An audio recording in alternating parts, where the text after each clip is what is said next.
Good evening everyone.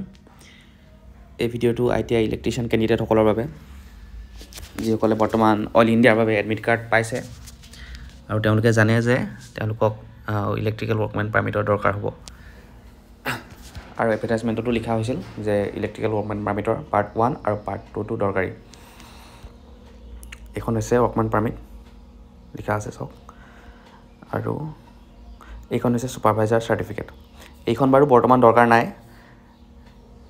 বৰ্তমান অকল electrical workmen পাৰমিটখন লাগিব। ৱৰ্কমেন পাৰমিটৰ এই পাৰ্ট 1 আৰু এই part 2 motor generator wiring part 2 টো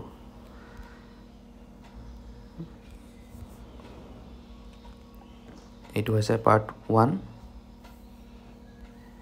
আৰু এইটো মটৰ জেনেৰেটৰ ৱায়াৰিং। এই সেকেন্ড পাৰ্টটো সবৰ ওচৰত নাথাকে। প্ৰথম লাইসেন্সখন দিওতে এই প্ৰথম পাৰ্টটোৱে দিয়া হয়, এইটো সবৰ ওচৰতে থাকে, কিন্তু সেকেন্ড পাৰ্টটো এক্সাম হয়, এক্সাম সকলো টাইমতে নেপাতে, সেই কাৰণে বহুতৰ ইলেক্ট্ৰিচিয়ান ক্যান্ডিডেটৰ প্ৰবলেমো হয় আৰু এপ্লাই কৰিব নোৱাৰে অল ইণ্ডিয়া চাকৰিত। এতিয়া যেহেতু এই দুটা পাৰ্টৰ ৰিকুৱাৰমেন্ট দিছে,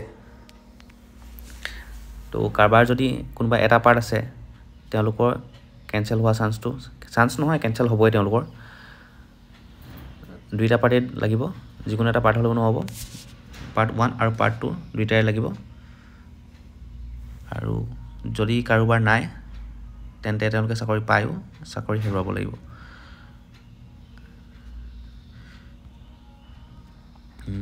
আৰু জয়নিং কৰাৰ সময়ত যাৰ লাইসেন্সখন আছে, দুইটা পাৰ্ট আছে পাৰমিটখন ভ্যালিডিটি হ'ব লাগিব। ভ্যালিড মিন্স আপোনাৰ এক্সপায়াৰি হ'ব নালাগিব, ৰিনিউ কৰা হ'ব লাগিব। এক্সপায়াৰি হ'লেও কথা নাই, তেওঁলোকে নিশ্চিত এটা টাইম দিব ৰিনিউ কৰিবলৈ, কিন্তু লাইসেন্সখন থাকিব লাগিব।